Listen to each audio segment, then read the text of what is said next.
So greetings of the day from me, that is Neha Sachdev, your English educator at Step Up Academy, and this beautiful white little panda, the mascot of Step Up Academy. हम दोनों आपका स्वागत करते हैं Step Up Academy में।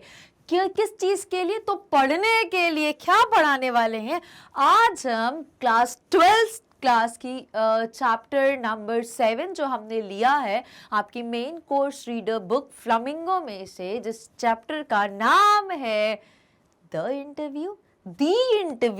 So why I said the interview, पहले थोड़ा सा ग्रामेटिकली इसको समझ लेते हैं और फिर हम टाइटल को जस्टिफाई करेंगे जैसा कि नाम खुद बता रहा है।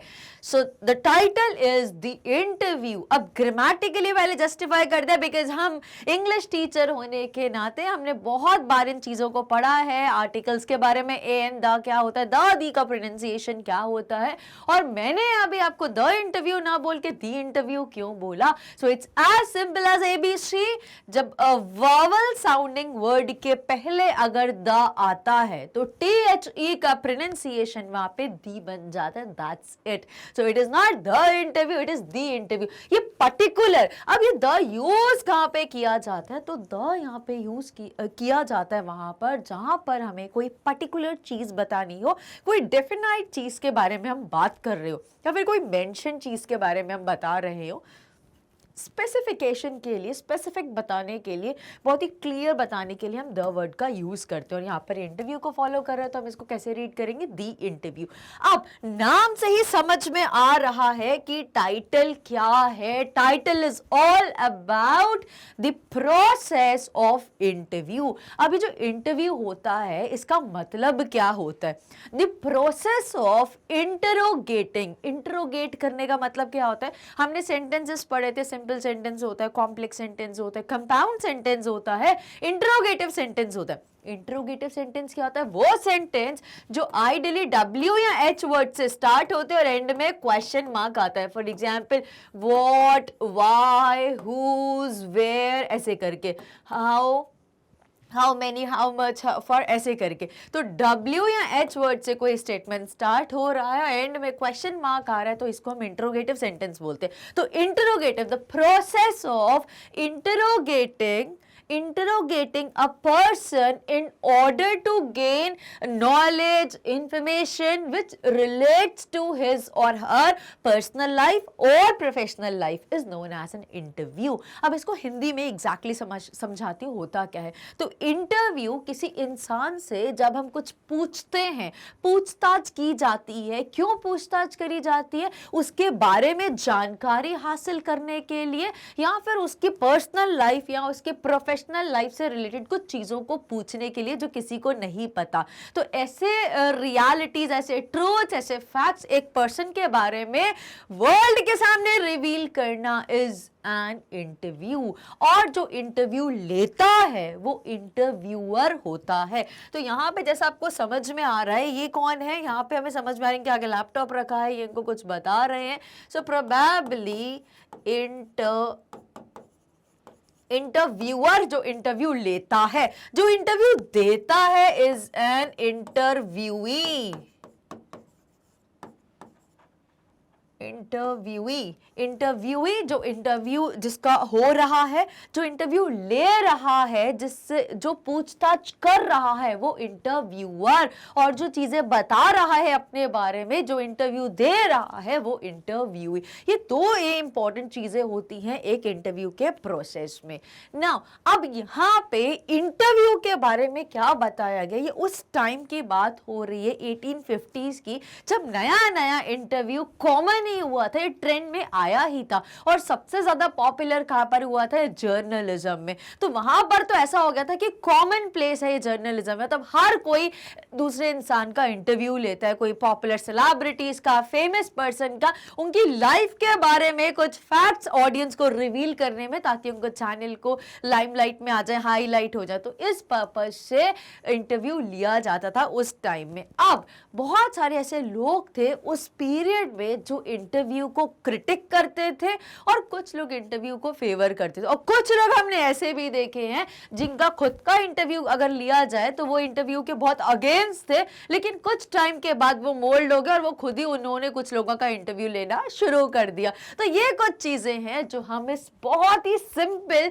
चैप्टर में आज हम समझने वाले हैं। नाउ लेट्स मूव फर्दर, और सबसे पहले हम समझते हैं इस टाइटल को, why title is the interview. So the author, इस चैप्टर के जो ऑथर है वो है Christopher Sylvester. He has written for several newspapers and magazines including the Guardian, the Observers, GQ, Vanity Fair. ये सारी अलग अलग न्यूज़पेपर मैगजीन्स हैं जिनके लिए उन्होंने काफी लिखा है।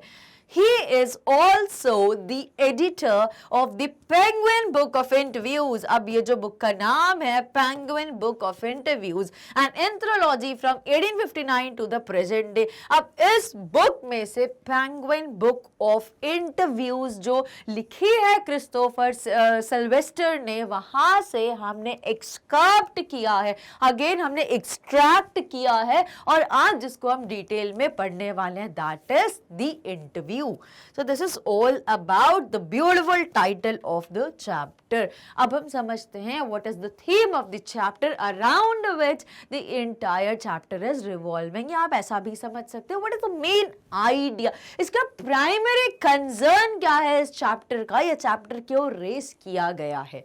So the interview, which is written by Christopher Sylvester, briefs the new invention interview. तो क्या बता रहे हैं, कोई उस समय पर नया कोई चीज इन्वेंट करी गई है, ब्रीफ करते हैं उसके बारे में, एक ब्रीफ अप देते हैं उसके बारे में, बताते हैं कि वो क्या चीज है, कैसे करी जाती है, क्या उसका प्रोसेस है, क्या स्टेप्स हैं, क्या वो अच्छा है, बुरा है, या वॉट एवर थिंग्स, फॉर्मल होती है, इनफॉर्मल होती है, सेमी फॉर्मल होती है, स्ट्रक्चर्ड होती है, अनस्ट्रक्चर्ड होती है। तो कितने टाइप के इंटरव्यू या इंटरव्यू से रिलेटेड जितनी भी चीजें हैं उनको उन्होंने ब्रीफ करा है इस नए इन्वेंशन को, क्योंकि उस टाइम पर नया इंटरव्यू का कॉन्सेप्ट कॉमन होना शुरू ही हुआ था, तो इसीलिए उन्होंने सोचा कि मैं इसके बारे में I will put some light on this topic in the field of journalism. और सबसे पहले कहां पे इसकी शुरुआत हुई थी, जर्नलिज्म में। Interview that was invented over 130 years has become a common place in journalism. Interview जो कि इन्वेंट हुआ था 130 इयर्स पहले, इट हैज बिकम, ये बहुत ही कॉमन प्लेस बन गया था जर्नलिज्म में। मतलब जर्नलिज्म की फील्ड में हर कहीं, जब भी कहीं भी देखोगे तो ये इंटरव्यू होना आपको हर कॉमनली दिख जाएगा, हर इंसान दूसरे इंसान का इंटरव्यू ले रहा है। जितने भी न्यूज जर्नलिस्ट थे उनका तो काम ये रोज का ही बन गया था, दिन में एक इंटरव्यू से एक तो लेना ही होता था, और एक से ज्यादा भी। सो दिस वाज दैट, इसलिए रेफर करें, it is was a common place in journalism. Today every literate, be it illiterate as well, they will have to experience interview at some point of their life. चाहे वो इंसान बहुत पढ़ा लिखा हो या बिल्कुल भी पढ़ा लिखा ना हो, उसको आज के टाइम में इंटरव्यू तो देना ही देना होता है। अब पढ़ा लिखा हो, वो फेमस हो गया, वो पॉपुलर हो गया, जिसके बारे में हमें वर्ल्ड को बताना है, तो हम उसका इंटरव्यू लेंगे। और चाहे वो इंसान इलिटरेट क्यों ना हो, but he has started from rags and reach towards the height. कोई अगर बिल्कुल स्क्रैच से किसी ने स्टार्ट किया है और हाइट पे पहुंच गया, वो इलिटरेट है, बट हमें उसके बारे में जानना है कि उसकी सक्सेस स्टोरी क्या है, या उसने क्या क्या एफर्ट्स करे, क्या स्ट्रगल्स करे, या वाज ही ओवर ब्लेस्ड और शी। तो ये सारी चीजें क्या है, हम इलिटरेट के बारे में भी इंटरव्यू लेते हैं और हम लिटरेट के बारे में भी इंटरव्यू लेते हैं।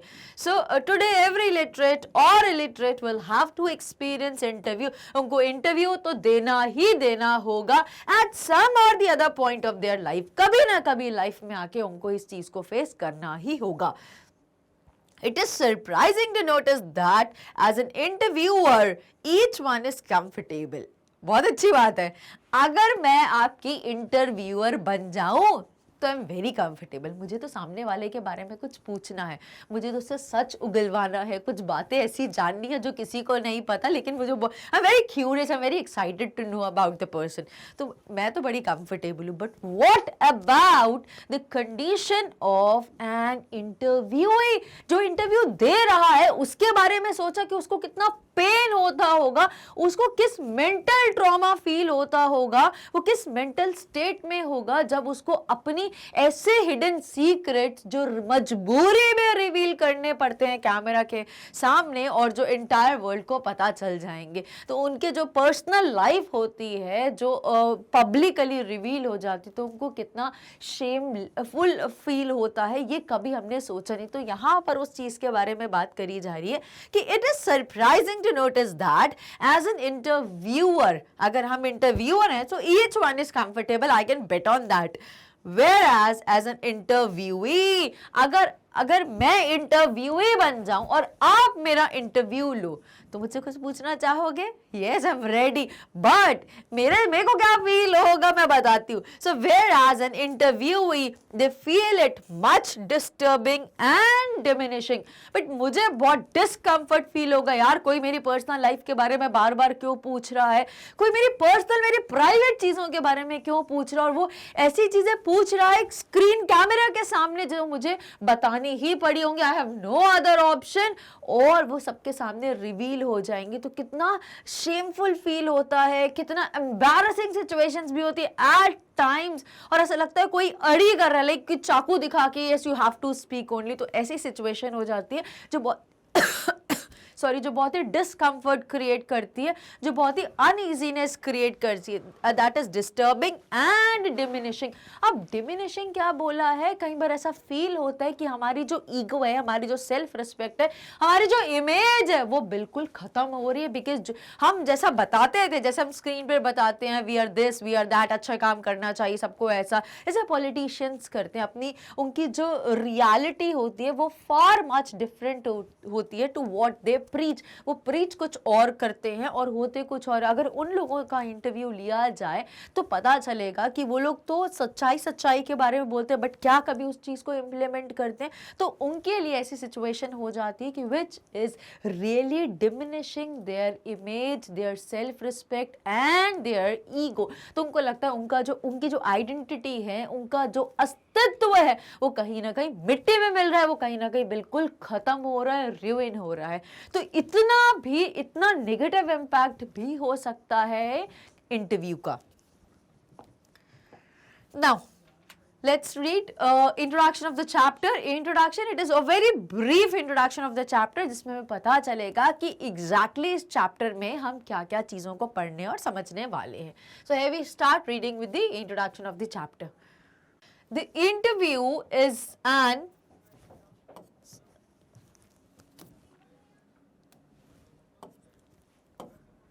The interview is an excerpt from an interview of Umberto Eco.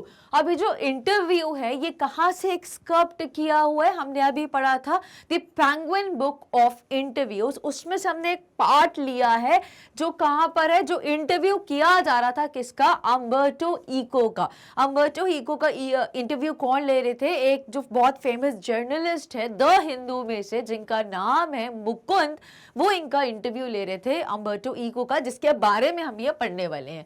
So the first part, majorly ये जो चैप्टर है द इंटरव्यू, इसको डिवाइड किया गया है 2 पार्ट्स में। तो पहला जो पार्ट 1 है उसमें बेसिक चीज बताई है इंटरव्यू के बारे में कि कैसे अलग अलग लोग इसको अलग अलग नजरिए से देखते हैं।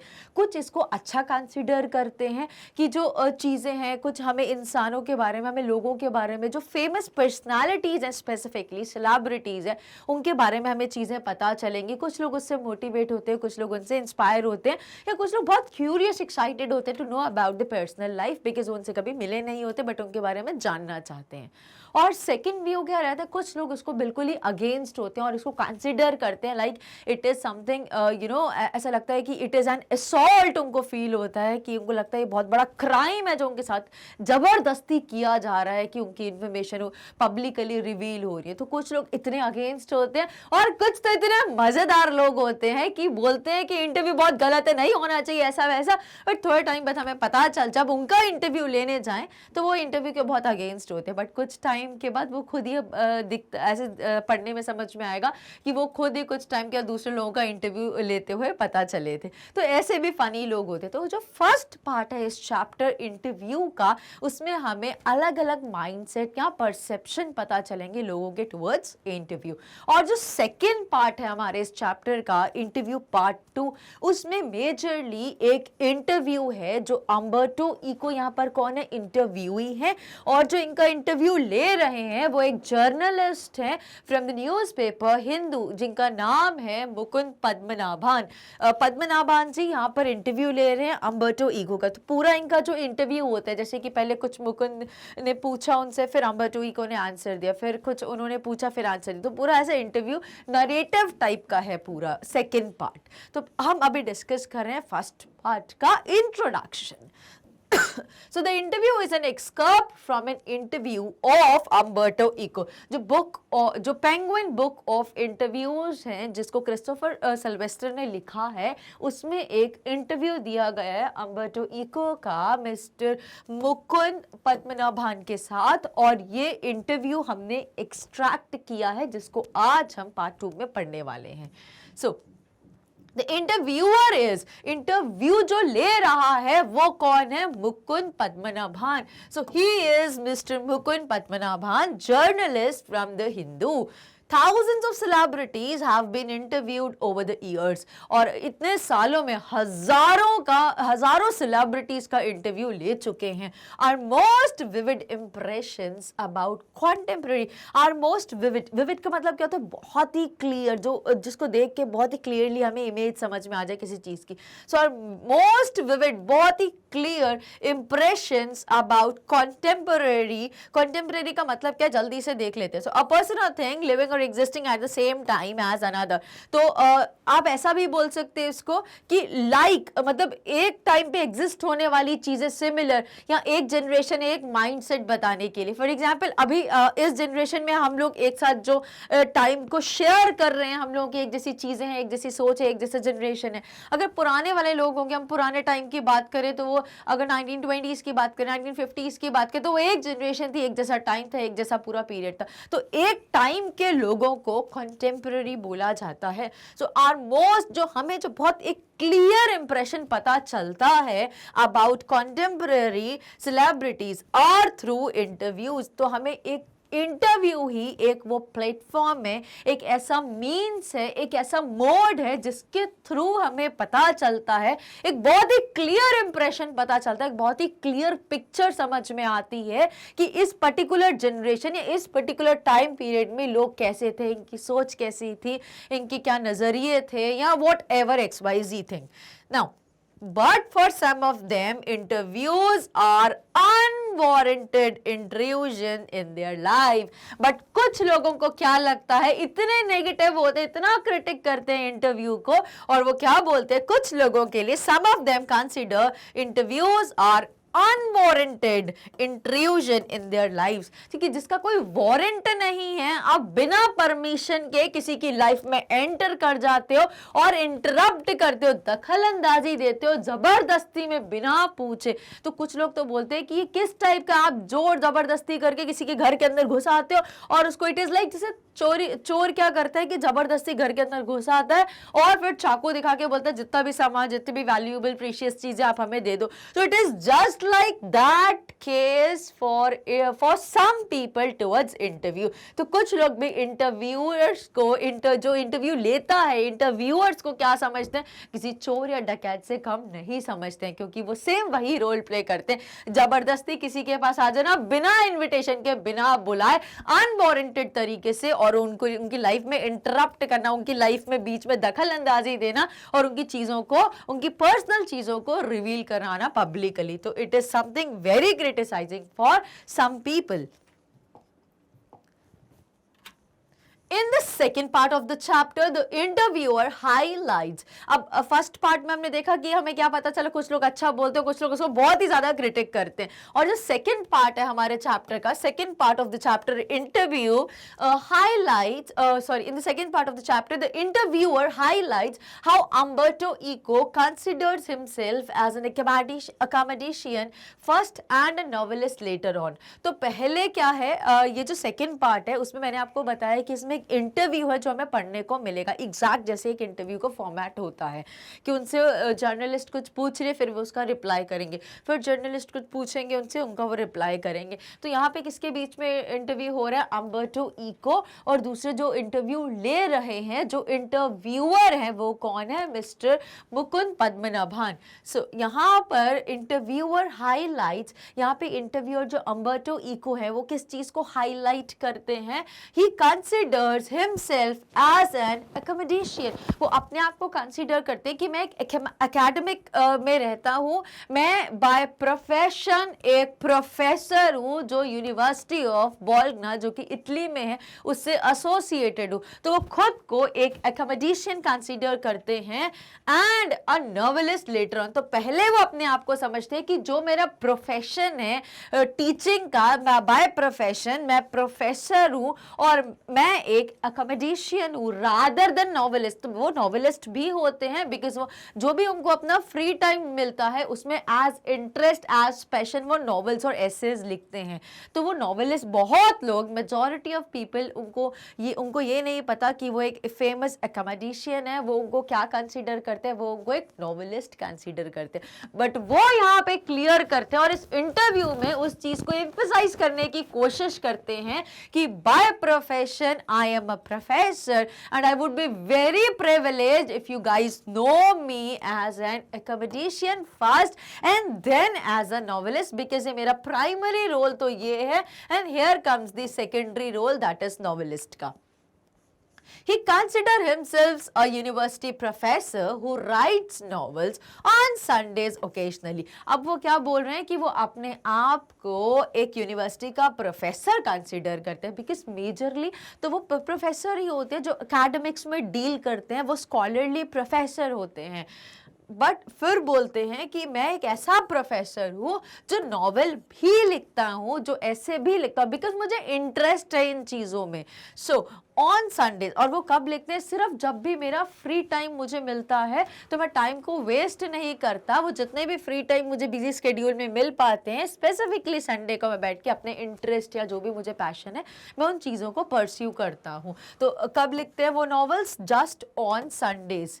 The possible reasons of the huge success of Eco's novel.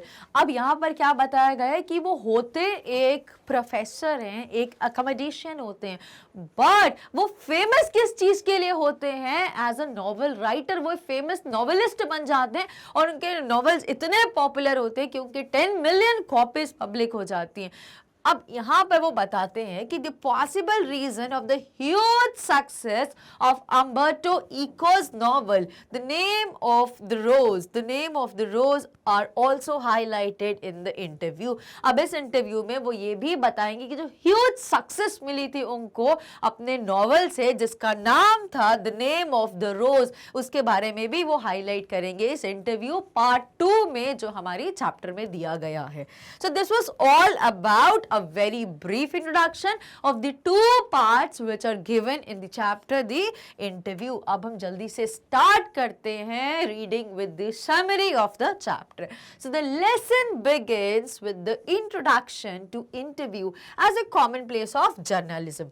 Since its invention, जब से शुरू हुआ था, which was a little over 130 years ago, ये कब शुरू हुआ था, ये आज के टाइम की बात नहीं हो रही है, जब ये शुरू हुआ था 130 years ago, 130 ईयर्स पहले, और जब इसको तुरंत लाइमलाइट मिली थी, ये कॉमन प्लेस कंसीडर किया गया था जर्नलिज्म में, तब की बात हो रही है. So according to the author Christopher Sylvester, it is not very surprising that people have very distinct opinions about the usage of interview. अब वो बोल रहे हैं कि जब से शुरू हुआ तब से लेकर ये बहुत सरप्राइज की बात नहीं है कि लोगों के बहुत डिफरेंट बहुत अलग अलग परसेप्शंस थे, बहुत अलग अलग व्यूज थे, थॉट्स थे regarding the uses of word interview. कुछ लोग इसको अच्छा बोलते थे, कुछ लोग इसको बुरा, और कुछ लोग क्रिटिक करते थे, but finally found doing interview of some और द अदर पर्सन. तो कुछ लोग ऐसे भी मिक्स्ड टाइप के थे. Some think of it in its highest form, where some people can't stand being interviewed. कुछ लोग उसको बहुत ही लाइक कंसीडर करते थे interview to be very respectable thing, कि अगर मेरा कोई इंटरव्यू ले रहा है सो इट इज लाइक मैं कितनी लाइमलाइट में हूँ, मैं एक बहुत बड़ी सेलिब्रिटी हूँ जिसका लोग आगे पीछे जर्नलिस्ट घूम रहे हैं, मैम प्लीज अपने बारे में बता दीजिए, मैम ये बता दीजिए, like you know feeling of sky 9 वाली. तो कुछ लोगों को लाइक कॉलर अप करने वाला मूवमेंट लगता था कि उनका इंटरव्यू हो रहा है. और कुछ लोग they just can not bear, कि यार बिल्कुल उनसे बर्दाश्त भी नहीं होता था कि कोई इंटरव्यू लेने आ रहा है. वो कुछ भी कोशिश करते थे कि जैसे जर्नलिस्ट देखे तो हम वहां से गेट रेड हो जाए, हम वहां से कहीं ना कहीं भाग जाए. तो इंटरव्यू देना तो इट इज लाइक कि वो बिल्कुल बर्दाश्त ही नहीं करते. तो कुछ लोग इस टाइप के भी होते थे जो बहुत प्राउड फील करते थे इंटरव्यू देने में, और कुछ लोग ऐसे होते थे कि जो बिल्कुल इंटरव्यू वर्ड सुन के ही दूर भाग जाते थे. तो दिस इज ऑल अबाउट कि जो चीजें हम पढ़ेंगे ये हमने अभी ब्रीफ में समझा, अब और इसके बारे में डिटेल समझते हैं. An interview leaves a lasting impression, and according to an old saying, when perceptions are made about a certain person, the original identity of his soul gets stolen. अब यहाँ पर एक बहुत इंपॉर्टेंट पुराने जमाने की बात बोली गई है जो पहले के लोग बिलीव करते थे. इंटरव्यू क्या होता है? An interview leaves a lasting impression. ये तो बिल्कुल क्लियर है, इंटरव्यू का एक बहुत ही लॉन्ग लास्टिंग इम्पैक्ट होता है दूसरे लोगों पर. And according to an old saying, और एक पुरानी कहावत है, पुराने लोग ऐसा बोलते थे कि when perceptions are made about a certain person, the original identity of his soul gets stolen. और जब हम किसी इंसान के बारे में कुछ परसीव करते हैं, ये सिर्फ हमारी परसेप्शन होती है, हमारा सोचने का नज़रिया होता है कि इंसान ऐसा होगा, इसने ऐसा किया होगा, ये अच्छा होगा, या हम बोलते हैं कि ये इंसान, मतलब हम कुछ ऐसा परसीव करते हैं उसकी लुक्स के हिसाब से, the way he treat others, the way he you know the way he behaves with other, the way he react to the situation. तो इन सब की द वे ही और शी लुक्स लाइक, तो इन सारी चीज़ों के बेस पर हम कुछ दिमाग में एक माइंड में एक इमेज बना लेते हैं और वो हम परसीव करते हैं उस पर्टिकुलर इंसान के बारे में. तो यहाँ पे यही बोला गया, when perceptions are made about a certain person. अब अगर आप मेरी लुक्स को देख के कुछ you know it is very common saying one shouldn't जज a book by its cover. तो कभी भी किसी बुक को उसके कवर से हमें जज नहीं करना चाहिए. ऐसा ही कुछ थॉट यहाँ पर भी बोला गया है कि जब परसेप्शंस बनाए जाते हैं सर्टेन पर्सन के बारे में, तो जो उसकी ओरिजिनल आइडेंटिटी होती है वो कहीं ना कहीं बिल्कुल क्या हो जाती है, स्टोल हो जाती है, स्टील हो जाती है, चोरी हो जाती है. ऐसा क्यों लगता है? बिकॉज हमने क्या करा, जो ओरिजिनल जो पर्सन था हमने वो नहीं समझा, हमने अपने हिसाब से ऐसा एज्यूम कर लिया, ऐसा परसीव करा कि वो इंसान ऐसा है तो ऐसा होता होगा, उसकी रियल लाइफ ऐसी होगी, वो उसकी लुक्स ऐसी है तो ऐसा लगता होगा बहुत ही हिटलर टाइप का. ये हम सारी चीज़ें क्या करते हैं, हम परसीव कर लेते. और ये जो हमारे परसेप्शंस होते हैं जो हम किसी पर्टिकुलर पर्सन के बारे में बनाते हैं, ये क्या करते हैं, जो उस पर्सन की ओरिजिनल आइडेंटिटी होती है, जो उसका ओरिजिनल अस्तित्व होता है,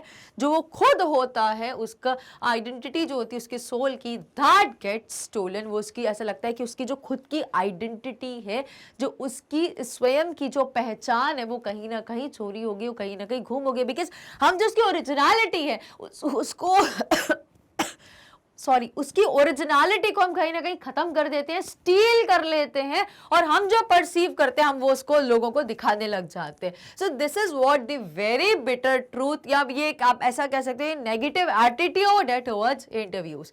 now famous celebrities, writers and artists, they have been heard criticizing interviews. अब बहुत सारे ऐसे famous celebrities हैं, sports से हो सकते हैं, Bollywood से हो सकते हैं, किसी भी field से belong कर सकते हैं, writers हो सकते हैं या artists performing various sorts of skills. They have been heard criticizing interview. ऐसा सुना गया कि कोई भी किसी भी field का person क्यों ना हो, ऐसे बहुत सारे लोगों से सुना है कि वो इंटरव्यू को क्या करते हैं, क्रिटिसाइज करते हैं, वो इंटरव्यू को कभी भी अच्छा नहीं समझते हैं. रुडयार्ड किपलिंग्स वाइफ, और उनमें से ही ऐसा एक केस है जिसके बारे में अभी हम पढ़ रहे हैं. तो रुडयार्ड किपलिंग और उनकी वाइफ वेकेशन पे जाती है और कैसा उनका पूरा वो डे रुइन कर देते हैं जर्नलिस्ट, उसके बारे में एग्जाम्पल है. Rudyard Kipling's wife wrote in her diary how their day in Boston was ruined by two reporters. Kipling considers interviewing as an assault. उनको क्या लगता है, रुडयार्ड किपलिंग को लगता है कि कोई अगर हमारा इंटरव्यू लेने आ रहा है, इसका मतलब वो हम पे अटैक करने आ रहा है, हम पे हमला करने आ रहा है और हमें उससे बचना होगा.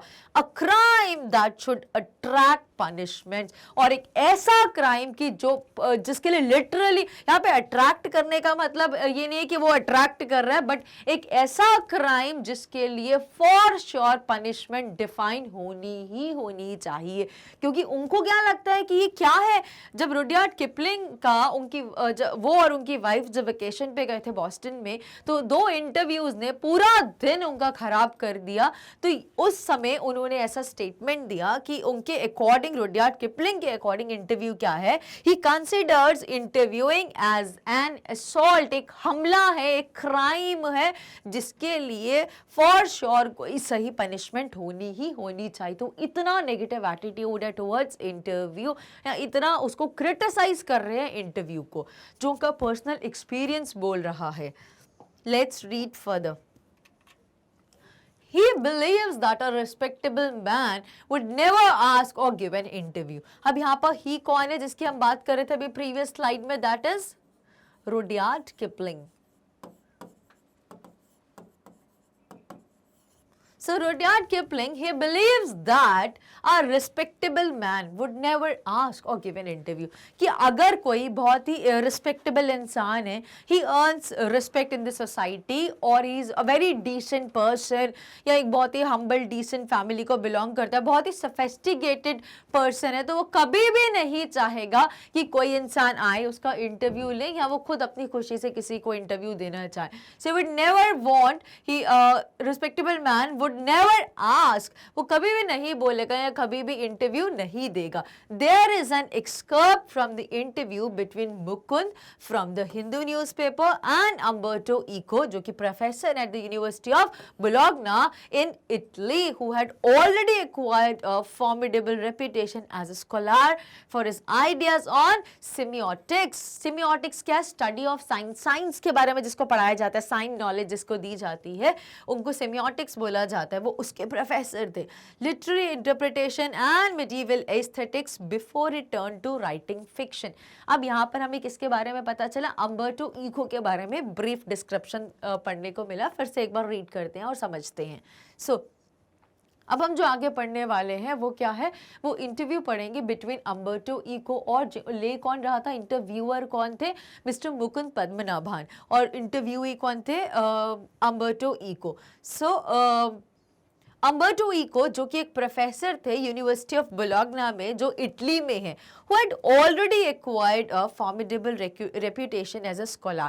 वो ऑलरेडी एक ऐसी इमेज, एक इतनी रिस्पेक्टेबल इमेज वो अर्न कर चुके थे, वो अपनी इतनी अच्छी इमेज एक बना चुके थे जिसको कोई बिगाड़ नहीं सकता, कोई डिनाई नहीं कर सकता. एज अ स्कॉलर वो एक रिसर्च स्कॉलर थे, वो एक प्रोफेसर थे, एक अकोमोडेशियन थे.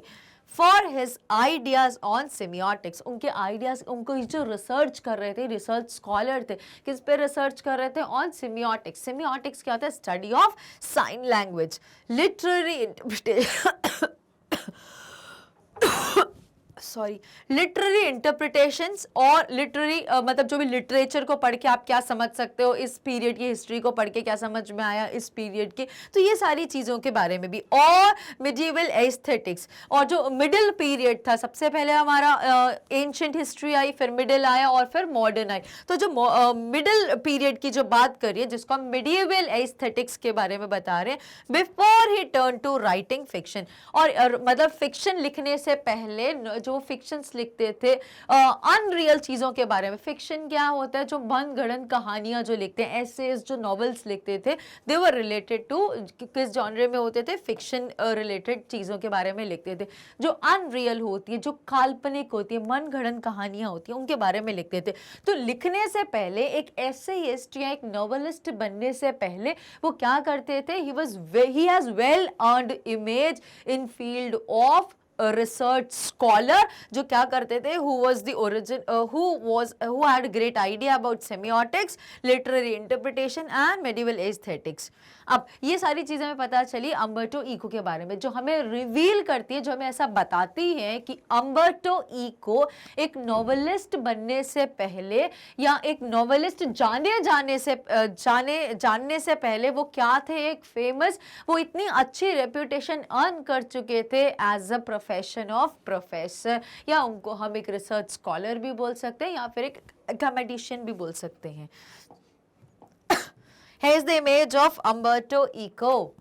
The interview revolves around the success of his novel.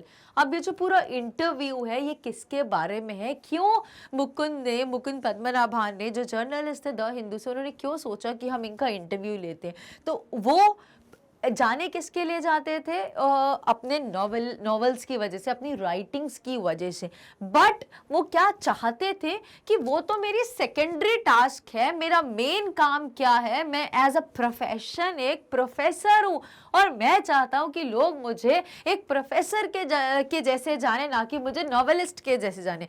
ये जो मैं काम करता हूँ राइटिंग का, ऐसे नॉवेल्स का, ये तो मैं अपने सिर्फ फ्री टाइम में करता हूँ, जब भी मुझे फ्री टाइम मिलता है, या फिर संडेज को जब मैं फ्री होता हूं तो मैं नॉवेल राइटिंग या ऐसे राइटिंग करता हूं। तो ये मेरा मेन काम नहीं है। Now, the interview revolves around the success of his novel. अब उनका जो नॉवल था वो बहुत ही पॉपुलर हो जाता है और उसकी unexpected billions of copies public होती हैं। तो ये जो इतना ह्यूज सक्सेस थी, उसके बारे में उनका इंटरव्यू लिया गया था कि उनका क्या कहना है, उनकी क्या सोच है इस बारे में। The name of the rose, अब नाम क्या था नॉवल का? The name of the rose, whose more than 10 million copies were sold in the market। और एक बार की बात है, I'm reading this between the lines, chapter में given है।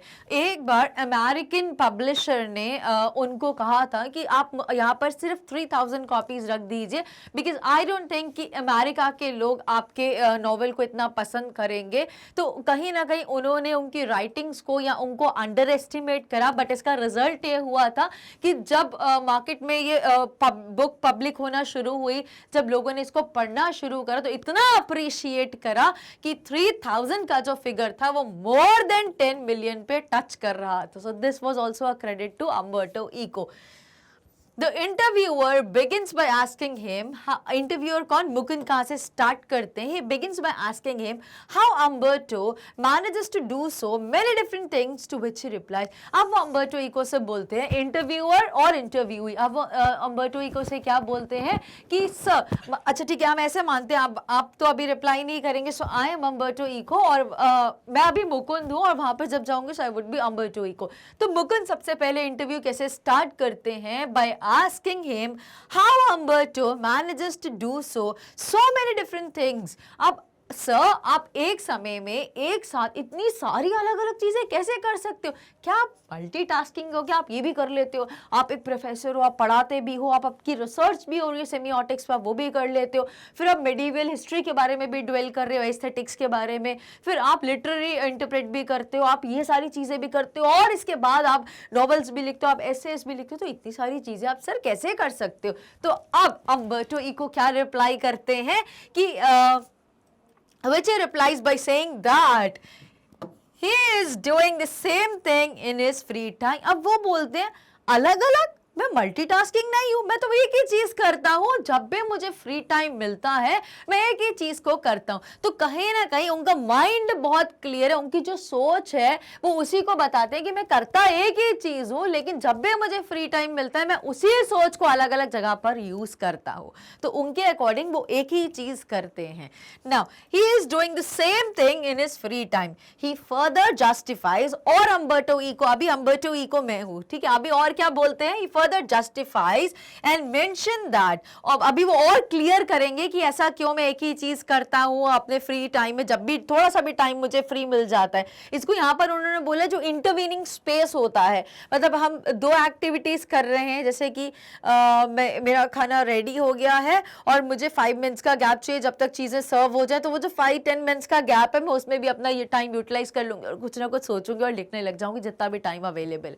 तो ये जो इंटरवीनिंग गैप होता है, जो इंटरवीनिंग स्पेस होता है बिटवीन टू एक्टिविटीज, वो उसको भी यूटिलाइज करते हैं, और जिसको उन्होंने फ्री स्पेस बोला है, फ्री टाइम बोला है।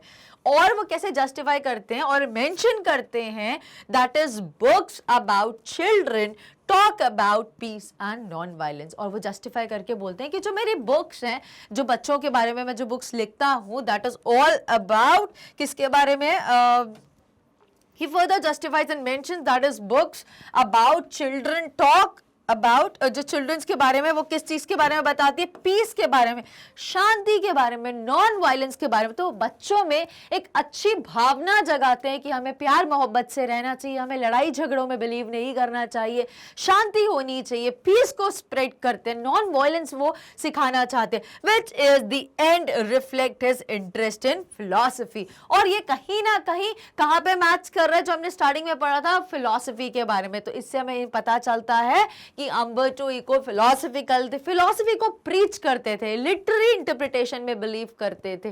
तो ये सारी चीजों को जस्टिफाई करते हैं कि मैं कुछ भी काम करूं तो घूम फिर के जो मेरे 4 मेजर टास्क है मैं उन्हीं को कर रहा होता हूं, अलग अलग सेंस में, अलग अलग जगह पे। तो आप लोगों को ऐसा लगता है कि मैं अलग अलग चीजें करूं, बट मैं अलग अलग चीजें नहीं कर रहा, मेरी सोच एक कॉमन है जो मैं अलग अलग तरीके से क्रिएटिव वेज में अलग अलग कॉन्सेप्ट का यूज करके अलग अलग एग्जाम्पल से अपनी चीजों को जस्टिफाई करता हूं। Now let's read further. Umberto identifies himself as an academic scholar who attends academic conferences during the weekend and writes novel merely on Sundays। अब वो क्या बोल रहे हैं कि अम्बर्टो इको, मतलब मुझे वहां जाना चाहिए बिकॉज अम्बर्टो इको यहाँ पर है, तो अम्बर्टो इको वो अपने आप को आइडेंटिफाई करते हैं himself as an academic scholar. मैं कौन हूँ, मैं एक रिसर्च स्कॉलर हूँ, मैं एक यूनिवर्सिटी में पढ़ाता हूँ और आप लोग मुझे एक यूनिवर्सिटी के प्रोफेसर के जैसे ही जानो। I deal into academic course related things. मैं एक एकेडमिक स्कॉलर हूँ who attends academic conferences, और मैं academic conferences attend करता हूँ during the weekends। मतलब जितना ज़्यादा मुझे टाइम मिले मैं academic conferences attend करने में believe करता हूँ, and write novels merely on Sundays। because सब लोग यहाँ पे teaching में रहते हैं, तो जितने भी इनके conferences, meetings, seminars होते हैं वो weekends में ही होते हैं, और इनके बाद जब मुझे टाइम मिलता है कुछ संडेज को, तो मैं ओकेशनली संडे को, हमने स्टार्टिंग में पढ़ा था ओकेशनली ऑन संडेज, तो यहाँ पर भी हर संडे को नहीं, जो संडे जब मेरी अगर एकेडमिक कॉन्फ्रेंस कोई नहीं हुई उस वीकेंड पे, उस संडे को, तो मैं उस संडे पे क्या करूंगा, I spend time in writing novels, because मुझे फ्री टाइम स्पेंड करना अच्छा नहीं लगता है। Now it doesn't bother him that he is identified by others as a novelist and not a scholar.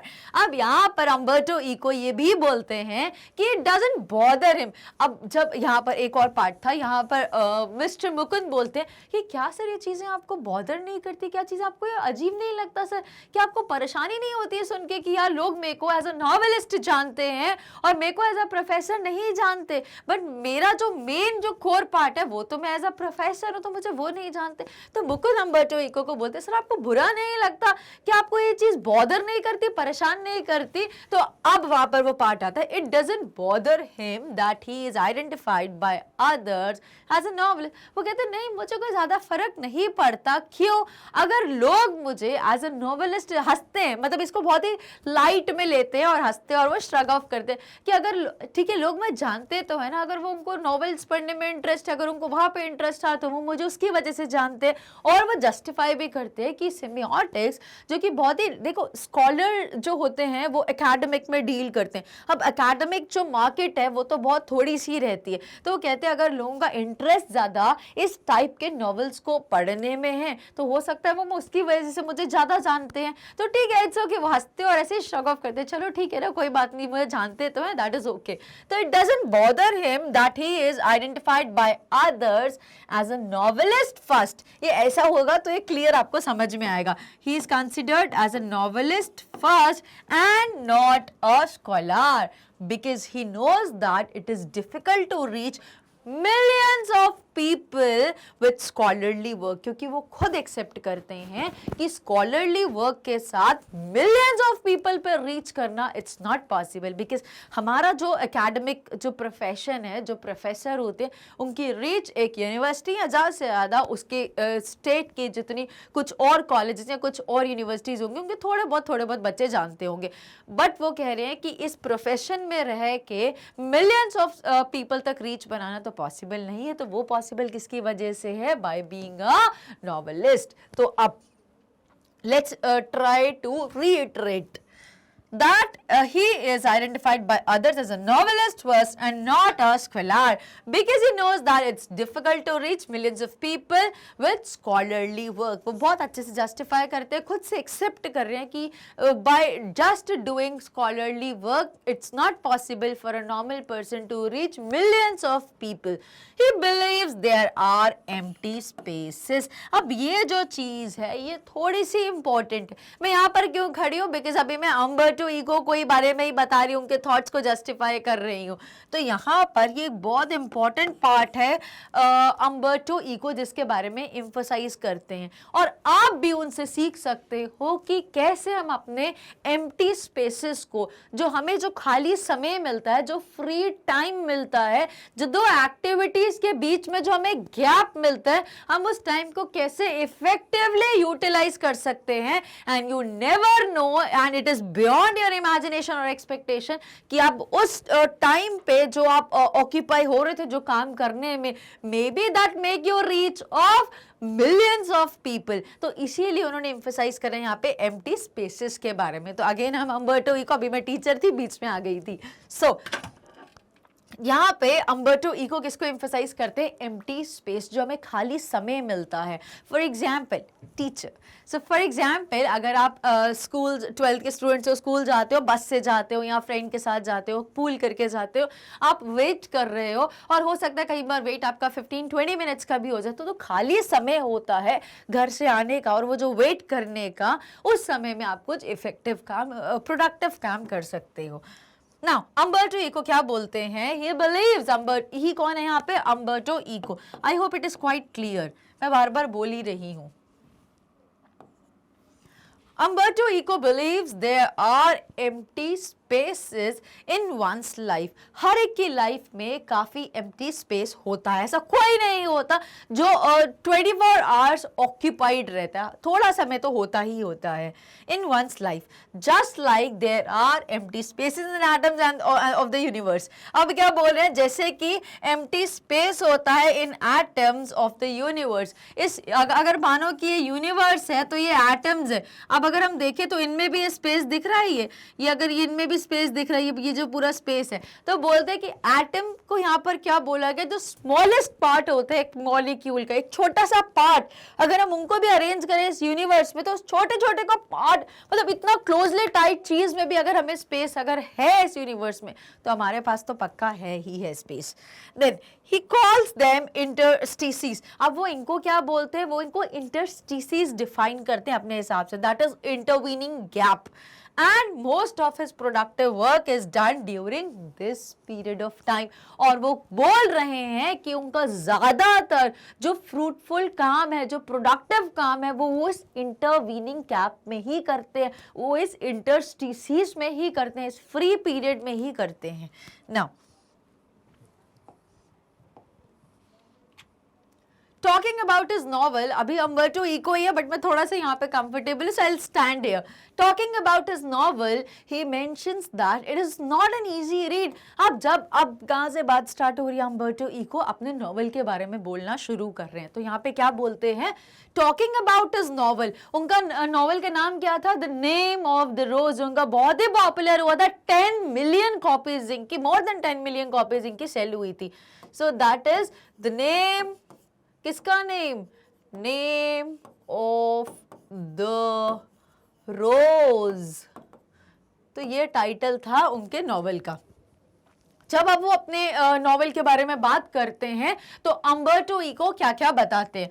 He mentions that it is not an easy read. अब वो बोलते हैं कि मैंने कोई इतनी इजी नहीं बनाई थी, इतनी इजी नहीं थी. इजी का मतलब यहाँ पर क्या है कि जैसे हम डेली सोप ओपेरा वाली चीज़ें या ऐसी मस्ती टाइम पास वाली जो मैगजीन्स आती हैं या बुक्स आती है, नॉवेल्स आती है, मैं ऐसा कुछ राइटिंग नहीं करता. So my writing is not an easy read. मेरी राइटिंग्स कोई इजी रीड नहीं होती है कि हर कोई उसको कभी भी फ्री टाइम में पढ़ ले और उसको मजा आ जाए. वो ऐसे चेंज के लिए, फॉर सेक ऑफ चेंज के लिए नहीं होती है, चिल करने के लिए, रिलैक्स करने के लिए नहीं होती हैं.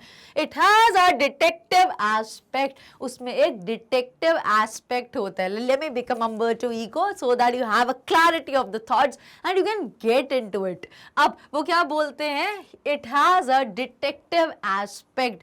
डिटेक्टिव क्या होता है, जो जासूसी करता है, किसी की खुफिया तरीके से इंफॉर्मेशन निकालना, कोई चोरी छुप के कोई काम करना, दैट इज डिटेक्टिव का काम होता है. वो सारी चीजों को, वो जितने भी रहस्य उनको रिवील करवाना. So it has a detective aspect. अब वो जो नॉवेल लिखते हैं वो बोल रहे हैं उनमें जो टच होता है वो कभी भी इजी रीड नहीं होती है, पहली चीज.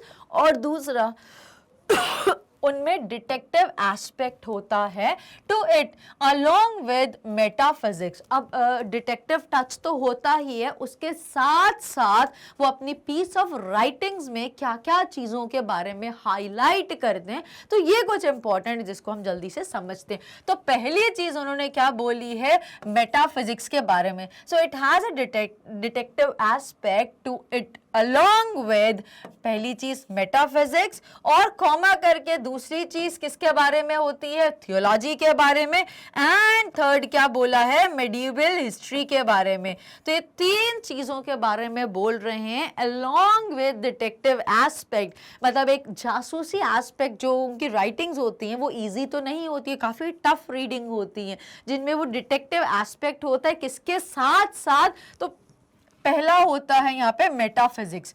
मेटाफिजिक्स से क्या समझते हैं, जल्दी से समझ लेते हैं. The branch of philosophy. Philosophy जो ज्ञान देते रहते हैं ना, जिनको ज्ञान की बातें करना बहुत अच्छा लगता है. जैसे कि अभी हमने समझा था, जब वो बच्चों के बारे में बुक्स लिखते हैं तो उनको भी फिलॉसफी देते हैं कि बच्चों हमें नॉन वायलेंस को फॉलो करना चाहिए, हमें पीस में बिलीव करना चाहिए, शांति अमन की बातें करनी चाहिए, हमें मार काट लड़ाई झगड़े में बिलीव नहीं करना चाहिए, चीज़ें अच्छी नहीं होती, ये हमारी शांति को ख़त्म कर देती हैं. इसलिए हमेशा हमें पीस ऑफ माइंड होना चाहिए, पीस ऑफ सोल होना चाहिए. इसकी वजह से पूरी कंट्री में, पूरे नेशन में पीस प्रिवेल करेगा. तो ऐसे ज्ञान की बातें करते हैं, ऐसी फिलोसफिकल बातें करते हैं. तो अब यहाँ पे हमें वो जस्टिफाई हो रहा है. सो विद मेटाफिजिक्स, मेटाफिजिक्स क्या होता है, the branch of philosophy that deals with the first principles of thing including abstract concept such as being और आइडेंटिटी. एब्स्ट्रैक्ट चीजें जिनको देखा या छुआ नहीं, जैसे इनर पीस, इनर फीलिंग्स वाली जिसको हम बोलें, तो इनकी जो बातें होती हैं वो मेटाफिजिक्स में डील करती है. मेटाफिजिक्स वो ब्रांच है फिलॉसफी की जो डील करती है with the first principle of, चीजों के क्या उसूल हैं, क्या सिद्धांत हैं, इंक्लूडिंग एब्स्ट्रैक्ट कॉन्सेप्ट, जैसे कि हमारा होने का क्या अस्तित्व है, हमारा सोल की प्योरिटी क्या है, या हमारी आइडेंटिटी होने का क्या मतलब है, हमारी पहचान क्यों जरूरी है. वो इन सारी चीज़ों के बारे में भी हाईलाइट करते हैं। नेक्स्ट वो किसके बारे में बात करते हैं? थियोलॉजी के बारे में। थियोलॉजी क्या होता है? Which is related to God और द नेचर ऑफ गॉड, जो बहुत ही धार्मिक, जो रिलीजियस, जो स्पिरिचुअल वैल्यूज़ को बढ़ाता है, उन चीज़ों को थियोलॉजी बोला जाता है। The study of the nature of God and religious belief. हमारा धर्म हमें ऐसा बोलता है, हमें ऐसा करना चाहिए, अगर if we have to reach to God तो हमें ये वे को, ये पाथ को फॉलो करना चाहिए। तो ये भगवान, रिलीजियस रिलेटेड सारी चीज़ों को प्रीच करते हैं। And lastly medieval history. Medieval history के बारे में क्या बोला गया? जो मिडिल एज की थी, बिकॉज हमने अब इससे पहले भी इंट्रोडक्शन में समझा था, एक जो पुरानी वाली थी जो एंशिएंट हिस्ट्री के नाम से मिडिल पीरियड में आ गई तो मिडिवल हिस्ट्री हो गई, और अभी का जो टाइम है दैट इज मॉडर्न हिस्ट्री। तो मिडिवल हिस्ट्री में भी वो काफी ड्वेल करते थे। Also he believes that he had the novel been written 10 years earlier or later it would have not seen such a huge success। अब देखिए वो यहाँ पे क्या चीज बोल रहे हैं, वो ऐसा मानते हैं अम्बर्टो इको। यार थोड़ा सा इधर आ गई हूँ मैं कैमरा में आने के लिए, so that I'm clearly seen to you। So अब वो ये बिलीव करते हैं, वो ऐसा मानते हैं। अब वो क्या लॉजिक है उनका, वो उनकी सोच है, वो उनका परसेप्शन है, या उनकी कुछ एक्स्ट्रा चीज़ें जो उनको बहुत सारी समझ में आती हैं, जिसकी वजह से वो ऐसा मानते हैं, बिलीव करते हैं that he had the novel been written 10 years earlier or later। अगर उनने यही novel the name of the Rose को आज से, मतलब टाइम, जो जब टाइम की बात हो रही है उससे 10 year पहले लिखा होता या 10 year बाद में लिखा होता, तो हो सकता है ये इतना पॉपुलर या इतना फेमस ना होता। It would haven't seen such a huge success। तो हो सकता है इतना पॉपुलर नहीं होता। तो कहने का मतलब उन्होंने काफ़ी एनालिसिस करा और उन्होंने बोला that was the right time जब मैंने ये सारी चीज़ों के बारे में लिखना शुरू करा। उनको ऐसा लगता था कि ये वो पीरियड है जहाँ पे ऐसे जो लोग हैं वो इन चीज़ों को पढ़ने में बहुत इंटरेस्टेड हैं, या फिर उनकी सोच कहीं ना कहीं इन चीज़ों से रिलेटेड। तो उनने उसके बारे में लिखना शुरू करा और वो इतने ज़्यादा पॉपुलर हो गए कि जिसकी वजह से मोर देन 10 मिलियन कॉपीज उनकी सेल हो पाई थी इस पर्टिकुलर नॉवेल की। तो वो यहाँ पे कहीं ना कहीं बात कर रहे हैं कि वो ने सही टाइम को सिलेक्ट करा। Thus, the reason for its success still remains a mystery। But वो जो exact, जो logical reason था, जो rational reason था, वो अभी भी नहीं बता पाए हमें, ना हम समझ पाए कि what exact was the reason behind the success that still remained a mystery। वो अभी भी रहस्य ही रह गए, वो हमें mystery नहीं पता चल पाई कि क्या reason था कि उन्होंने ऐसा बोला कि अगर वो 10 साल पहले ऐसा कुछ लिखते नॉवेल, या 10 साल बाद अगर वो ये नॉवेल लिखते तो इतना पब्लिक नहीं होता, इतना पॉपुलर, इतना फेमस नहीं होता। वो क्या रीजन था, वो आज भी अभी भी एक मिस्ट्री है, एक रहस्य है जो किसी को नहीं पता। Now this was with this यहाँ पे एंड हो गया है जो इंटरव्यू हो रहा था मुकुंद और अम्बर्टो इको का। So now let's conclude with the chapter. So to sum up the interview summary, we learn how many people differ when it comes to interviews. कैसे अलग अलग लोग इंटरव्यू के लिए अलग अलग सोच को रखते हैं। जैसे रुडयार्ड किपलिंग से हमें पता चला कि वो इंटरव्यू को तो एक क्राइम समझते हैं, और कुछ लोग ऐसे भी थे कि जो इंटरव्यू मतलब बीइंग इंटरव्यूड, जब वो उनको ऐसा लगता था कि अगर कोई मेरा इंटरव्यू ले रहा है तो मैं बहुत लाइमलाइट में आ रहा हूँ और मैं कितना पॉपुलर, कितना फेमस होऊंगा या होंगी, जिसकी वजह से लोग मेरा इंटरव्यू लेना चाहते, लोग मेरे बारे में जानना चाहते और मेरे बारे में लोगों को बताना चाहते। तो उनके लिए प्राउड फीलिंग थी, और कुछ लोगों के लिए तो क्राइम से भी ज्यादा चीज थी, और जिसके लिए बोलते थे कि एक फिक्स्ड पनिशमेंट होनी चाहिए, पर there must be a punishment for sure for committing this kind of an attack. Now, the interview summary, we learn how many people differ when it comes to interviews. Nonetheless, they are very interesting and informative as seen from Umberto's interview. But ignore करते उन्होंने बोला, जब हमने Umberto Eco का interview लिया, जब mister Mukund Padmanabhan ने interview लिया अम्बर्टो इको का, तो उन्होंने बोला कितना इंटरेस्टिंग था और कितना इंफॉर्मेटिव था।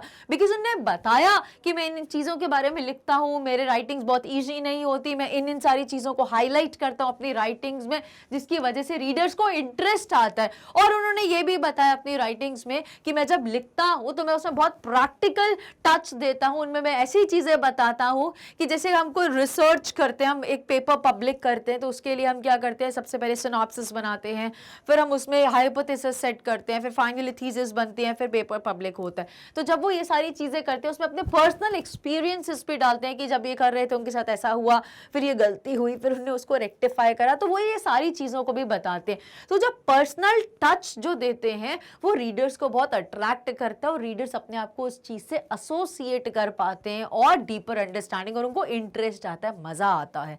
जो बाकी राइटर्स या नॉवेलिस्ट जो बाकी के राइटर्स और नॉवेलिस्ट है वो ऐसा नहीं करते हैं। तो जब हम इनको इंटरव्यू लेते हैं हमें पता चला कि कितने इंटरेस्टिंग होते हैं और कितने इंफॉर्मेटिव होते हैं लोग जब वो अपना इंटरव्यू देते हैं। So this is all what we got to know about the entire interview between mister Mukund Padmanabhan and the interviewee who is mister Umberto Eco. Now let's move further and try to understand the question answer which are given at the end of the chapter. तो सबसे पहला question है, do you think Umberto Eco likes being interviewed? Give reason for your opinion। तो प्यारे बच्चों 12th class के, आपको क्या लगता है कि अम्बर्टो इको को अच्छा लगा इंटरव्यू होना? ये क्या उनको अच्छा लगता है कि अगर कोई उनका इंटरव्यू ले? Kindly give reasons for your opinion। So let's read।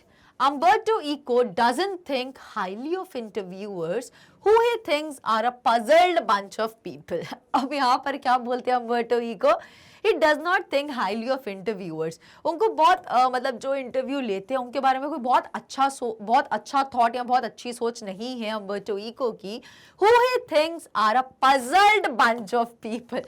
अब उनको क्या लगता है वो बहुत गहराई से लोग रहते हैं, ऐसा अम्बर्टो इको बोलते हैं। ये ऐसी अम्बर्टो इको की सोच है towards the people who comes to interview him। जो लोग उनका इंटरव्यू लेने आते हैं या फिर जो इंटरव्यूअर्स होते हैं उनको अम्बर्टो इको को ऐसा लगता है कि ये सिर्फ पजल्ड ग्रुप ऑफ पीपल है, ये हमेशा बहराए रहते हैं, हैरान परेशान रहते हैं, इनको पता नहीं इनको क्या करना है, प्लान नहीं रहते हैं। जहाँ भी मिले कोई सेलिब्रिटी, जहाँ पे कोई फेमस पर्सन मिले, बस शुरू हो जाते हैं कुछ कुछ पूछना उनको घेरने के लिए। तो Umberto Eco considers interviewers to be the most puzzled people. Now he has reasons for thinking so। अब उसको जस्टिफाई भी करें, एक बहुत अच्छी बात है कि बहुत ही हर चीज़ को लॉजिकली जस्टिफाई करते हैं। तो अगेन यहाँ पर भी वो रीजंस दे रहे हैं कि वो ऐसा क्यों सोचते हैं। For thinking so, as they have often interpreted him as a novelist and clubbed him with the pen clubs and writers, while he considers himself as an academic scholar who attends academic conferences and writes novels merely on Sundays। अब यहाँ पर क्या बोल रहे हैं, because वो इतने puzzled रहते हैं, हम बोलते कुछ और है, वो समझते कुछ और है, दुनिया को कुछ और बताते हैं, तो इसीलिए भी वो उनको पजल्ड बोलते हैं। और यहाँ पर क्या बोलते हैं, he has reasons for thinking so as they have often interpreted him as a novelist। क्योंकि जितने भी जर्नलिस्ट होते हैं वो जितने भी जर्नलिस्ट होते हैं वो लोग मिस्टर अम्बर्टो इको को ऐसे ही दिखाते हैं स्क्रीन के सामने या कैमरा के सामने, ऐसे प्रेजेंट करते हैं जैसे कि वो एक नॉवेलिस्ट है।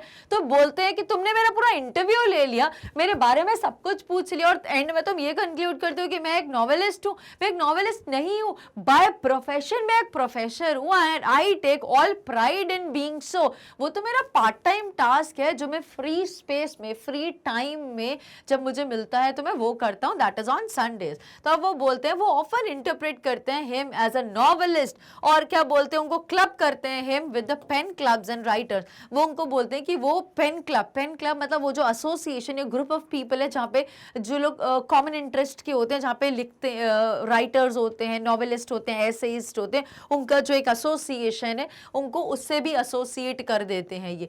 वाइल ही कंसिडर्स, ही कौन है, Umberto Eco considers himself an academic scholar. लेकिन वो बोलते हैं मेरे को कोई प्राउड नहीं है कि कोई मुझे नॉवेलिस्ट बोले, बट मुझे वो चीज़ अच्छी लगेगी अगर कोई मुझे बोले कि yes I am N academic scholar. who attends, जो एकेडमिक कॉन्फ्रेंसेस ही अटेंड करता है बिकॉज उनको उसी में इंटरेस्ट है, वो इतने सालों से उसी प्रोफेशन में और उनको बहुत प्राउड फीलिंग है उस चीज के लिए। और जो वो नॉवल लिखते हैं वो सिर्फ अपने फ्री टाइम में, फ्री स्पेस में, इंटरस्टाइसिस में उसको करते हैं, तो वो उनका मेन चीज नहीं है और लोग उनको उस वजह से ना जाने ये चीज की उनको खुशी है। बट होता क्या है, जितने भी ये पब्लिशर्स, जितने भी जर्नलिस्ट होते हैं वो अम्बर्टो इको को प्रेजेंट करते हैं कि जैसे वो नॉवेलिस्ट हैं और इसकी वजह से बोलते हैं ये सारे के सारे पजल्ड है, सारे बेवकूफ है, इनका ये बहराए रहते हैं, ये समझते ही नहीं है चीजों को, मैं बोल कुछ और रहा हूं और वो समझते कुछ और है। So he considers all the journalists to be the puzzled group of people, a puzzled bunch of people. So this was about this answer. Heading towards the next question. How does Umberto Eco find the time to write so much? How does Umberto Eco find the time to write so much? Grammatically बिल्कुल correct है. Why? Because do का does हो गया तो find का finds नहीं होगा. Absolutely right. So How does Umberto Eco find the time to write so much? Umberto Eco को इतना टाइम कैसे मिलता है लिखने के लिए? तो क्या उनको इतना टाइम मिलता है? नहीं, वो टाइम निकालते हैं कहाँ से? जो एक एक्टिविटी और जो दो एक्टिविटीज़ के बीच में जो फ्री टाइम होता है, जो इंटरवीनिंग गैप होता है, वो उस टाइम को निकाल लेते हैं और उसमें अपने पैशन को परस्यू करना शुरू कर देते हैं। So this is all about this question. जल्दी से इसका आंसर देख लेते हैं। इको ह्यूमरसली स्टेट्स, बहुत ही हंसते, बहुत ही मजाकिया सेंस में, लाइट मैनर में बोलते हैं कि that there are lot of empty spaces in his life. Eco humorously states that there are a lot of empty spaces in his life. मेरे लाइफ में तो बहुत सारे empty spaces हैं, आपकी लाइफ में नहीं है क्या? हंसी मजाक में ऐसा बोलते हैं। He calls them interstices. Interstices को हमने पढ़ा था, क्या बोला गया है? That is intervening gap. Intervening gap मतलब एक एक्टिविटी और ये बी एक्टिविटी, इन दो एक्टिविटी के बीच में ये जो गैप आता है इसको इंटरवीनिंग गैप या स्पेस, एम्प्टी स्पेस या इंटरस्टिसेस बोला गया है। There are moments when one is waiting for the other in that empty space. Eco laughingly states that he writes an article. वो बोलते हैं कि इतनी देर में एक एक्टिविटी कंप्लीट होने और दूसरी एक्टिविटी के शुरू होने के बीच में जो गैप होता है, इतनी देर में तो मैं एक आर्टिकल ही लिख लेता हूँ, हंसी हंसते हुए बोलते हैं। Then he states that he is a professor, writes novel on Sundays. और फिर बोलते हैं कि मैं तो एक प्रोफेसर हूँ जो बाय प्रोफेशन, जो बाय पैशन क्या करता हूँ, नॉवेल्स लिखता हूँ, वो भी जब भी मुझे फ्री टाइम मिलता है। फ्री टाइम में मैं क्या करूँ तो मैं नॉवेल्स लिखने लग जाता हूँ। सो this is how he justifies कि मेरे को टाइम कैसे मिलता है और मैं टाइम कैसे निकालता हूँ majorly. That is very important thing to be understood about Umberto Eco. Heading with the next question. What was distinctive about Eco's academic writing style? अब क्या चीज आपको अलग लगी about Eco's academic writing style? अब वो जो लिखते थे, जो नॉवेल्स लिखते थे, वो कैसे अलग हुआ करते थे जो बाकी नॉवेल्स जो राइटिंग करते थे? हमने देखा कि अम्बर्टो इको जो बाय प्रोफेशन एक नॉवेलिस्ट नहीं थे, एक राइटर, एक एसेइस्ट नहीं थे, बट फिर भी उनकी रीडिंग उनकी राइटिंग्स इतनी पॉपुलर होती थी कि more than 10 million copy sale होती थी। और वो अपनी रीडिंग को क्लियरली बोलते थे कि मैं कोई इजी राइटिंग नहीं, सॉरी मैं अपनी रीडिंग बोला मैंने, मेरी राइटिंग कोई इजी राइटिंग नहीं होती है, मैं काफ़ी टफ राइटिंग लिखता हूँ जो कोई ऐसी लाइक ऐसी कोई फनी है या ऐसी लाइट मूड टाइप की नहीं होती कि आप जिसको इजीली समझ सको, जिनका टेस्ट काफ़ी हाई रहता है। सो अब ये सब करने के बावजूद भी हाउ ही अंडरस्टैंड्स वेल, तो वो हम समझते हैं इस आंसर में। So what was distinctive about Eco's academic writing style? और क्या चीज़ थी जो बाकी राइटर्स से इनको अलग बनाती थी? जो ऑलरेडी हम डिस्कस कर चुके, वो पर्सनल टच यूज़ करते थे अपना, और किस चीज़ों पे एम्फसाइज करते थे, वो हम आंसर में डिस्कस करते हैं। Umberto's writings have an ethical and philosophical element underlying them. अब Umberto की जो writing होती थी उनमें main चीज क्या हमें समझ में आई? They have an ethical and philosophical element underlying them. अब ये तो हमें बिल्कुल पता चल गया, कहाँ से पता चला? Philosophy को preach करते थे, philosophical चीजों में बातें करते थे, वो metaphysics के बारे में बात करते थे, theology के बारे में बात करते थे. तो metaphysics हमें यहाँ से समझ में आ रही है और theology हमें यहाँ से समझ में आ रही है. वो इथिक्स के बारे में बात करते थे. वो इथिक्स क्या होते हैं? हमारे मॉरल वैल्यूज, हमारे कल्चर, हमारी रिलीजियस चीजें, उन सब के बारे में, क्या सही है, क्या नहीं होना चाहिए, लॉफुली व्हाट इज करेक्ट, हमारी ड्यूटी क्या, हमारी रिस्पॉन्सिबिलिटीज क्या है, उन सब चीजों के बारे में वो बात करते थे. So Umberto's writings they have an ethical and philosophical element underlying them.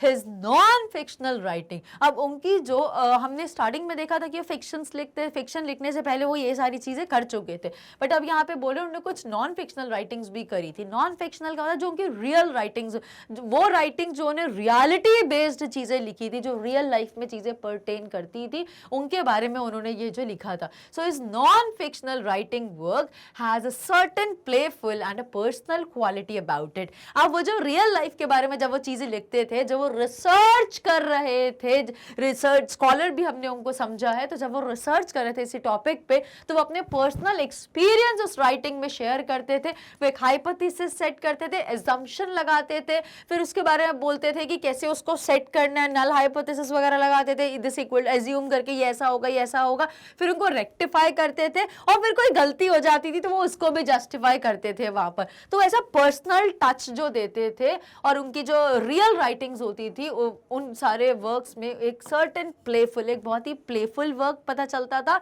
और पर्सनल क्वालिटी समझ में आता था. बहुत ही अच्छे मूड से, बहुत ही हंसी मजाकिया, बिल्कुल खेल खेल के वो चीज़ों को समझाते थे, प्लेफुल तरीके से, और इतने पर्सनल क्वालिटी से वो समझाते थे कि इतना पर्सनल टच मिलता था रीडर्स को. Even as writings for children deal with non violence and piece.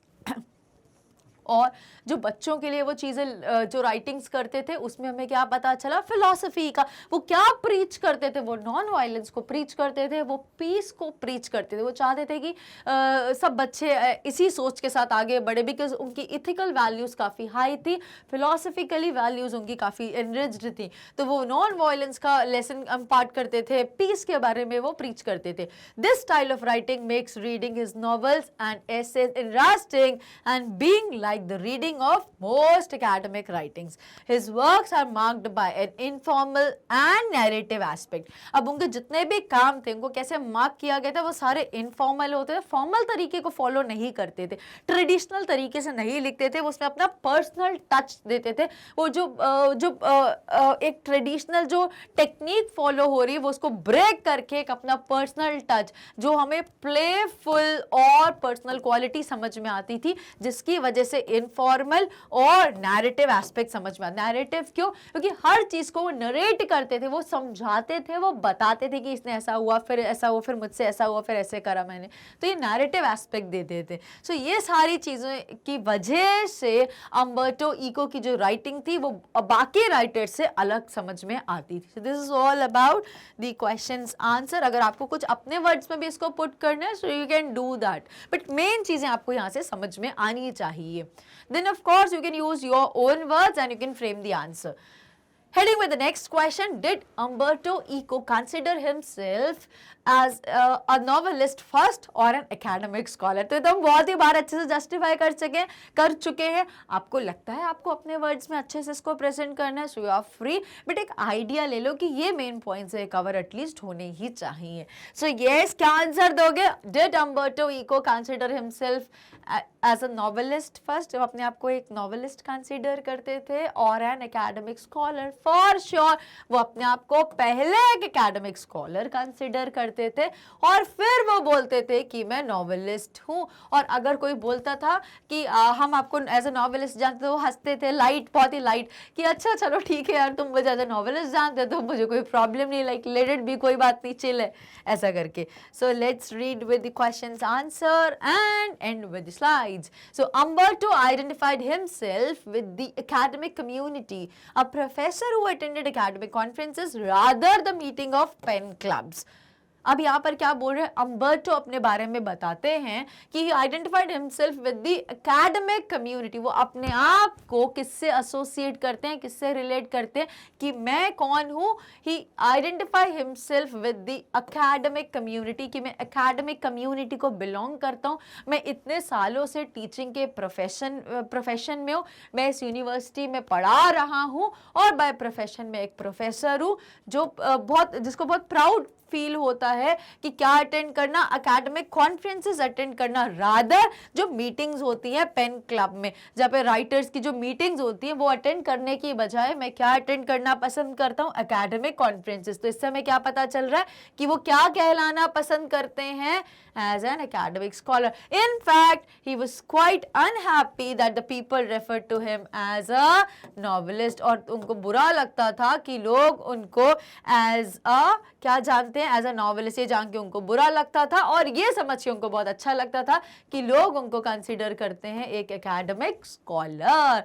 So that's all about this short, sweet and complete question. Now let's head with the last question. What is the reason for the huge success of the novel The Name of the Rose? अब ये जो हमारा novel था The Name of the Rose, which was written by Umberto Eco ने जो novel लिखा था, क्या रीजन था इसके ह्यूज सक्सेस का? वो तो मिस्ट्री थी, वो तो रहस्य था। यस, जल्दी से पढ़ लेते हैं इस क्वेश्चन के आंसर को। और मिस्ट्री को खत्म करने की कोशिश करते हैं। So the success of the name of the Rose, though mystery to the author himself, उनको खुद को ही उसका रहस्य नहीं पता था कि ऐसा क्या हुआ, बट उन्हें इतना एनालिसिस कर लिया कि उन्हें इतना समझ में आया और इतना हमें बता पाए कि अगर ये 10 साल पहले 10 साल बाद में किया होता तो शायद इतना पॉपुलर ना होता जितना ये हुआ है अभी popular. So the mystery to the author himself could possibly be because it offered a difficult reading experience to the kind of readers who do not want easy writing experiences. अब हो सकता है जिसमें से एक रीजन वो बोलते हैं कि एक रीजन ये हो सकता है कि मैं क्या देता था, लोगों को डिफिकल्ट रीडिंग एक्सपीरियंस देता था, क्योंकि उन्होंने क्लियर एक्सेप्ट करा था कि मेरे जो राइटिंग्स हैं वो इजी अंडरस्टैंडेबल नहीं है, वो इजी राइटिंग्स नहीं है, वो थोड़ी टफ हैं। तो ऐसे लोगों को जिनको कुछ हट के कुछ अलग पढ़ना पसंद था, उनको ये डिफिकल्ट रीडिंग बहुत ही अट्रैक्ट करती थी। And those who look at the novels as a machine for generating interpretation, और उन लोगों को, बिकॉज हमने अभी भी ये चीज समझी कि जो अम्बर्टो इको की राइटिंग्स थी उनमें बहुत ही नैरेटिव टच हुआ करता था, वो हर चीज को जस्टिफाई करते थे, और हमें हर आंसर में जब हम इंटरव्यू देख रहे थे, जब हम समरी पढ़ रहे थे, तब भी हमें समझ में आया he justifies, he addresses, he explains, he clarifies, ऐसे तो हर चीज को वो नरेट करते जाते थे कि इसने ऐसा हुआ, फिर इसने ऐसा हुआ, तो इसका ये कारण था, ऐसा तो जस्टिफाई करते थे। नाउ